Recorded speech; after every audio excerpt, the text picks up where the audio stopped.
तो आपने कहीं ना कहीं कभी ना कभी किसी व्यक्ति के मृतक शरीर को तो देखा ही होगा। तो वहां आपने इस चीज को जरूर नोटिस किया होगा, या तो उस व्यक्ति का मुंह खुला हुआ है, या उसके कान से मल भरा गया, या उसके नाक से मल भरा गया। तो क्या आपको पता है ऐसा क्यों होता है? हरे कृष्णा, स्वागत है आपका मेरी इस टेस्ट सीरीज में। तो अक्सर आपने बड़े बुजुर्गों के मुंह से एक कहावत तो सुनी ही होगी, नौ द्वार का बना पिंजरा बैठा पंछी कौन।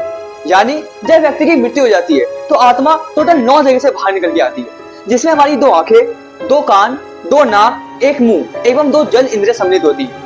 2 जन इंद्रिय अर्थात जहां से व्यक्ति अपना वेस्ट मटेरियल बाहर निकालता है। तो जब व्यक्ति की मृत्यु होती है तो अगर आत्मा उसके कानों से बाहर निकल के आती है तो उसके कानों का मल भरा जाता है। अगर आत्मा उसकी आंखों से बाहर आती है तो उसकी आंखें भरा जाती है। अगर वही आत्मा उसकी नाक से बाहर निकल के आती है तो उसके नाक का मल भरा जाता है। और अगर वही आत्मा उसके मुख से निकलती है तो उसका मुंह खुल जाता है। और वही आत्मा अगर वो जल इंद्रिय से बाहर निकल के आती है तो उन जगहों से जल प्रवृत्त होता है, यानी जल बाहर आ जाता है। और अगर गरुड़ पुराण की मानी जाए तो उसमें ऐसा कहा जाता है, अगर व्यक्ति की आत्मा ऊपर के अंगों से निकली है तो वो उच्च लोक यानी स्वर्ग लोक को प्रस्थान करती है। और अगर वही आत्मा नीचे के अंगों से निकली है तो वो नीचे लोक यानी नरक लोक की ओर प्रस्थान करती है। तो क्या आपको पता है जब व्यक्ति की आत्मा बाहर निकलती है तो उसको नरक लोक में जाने में कितना समय लगता है, या फिर पृथ्वी लोक से नरक लोक की कितनी दूरी है, या फिर आत्मा को प्रतिदिन कितना चलना पड़ता है?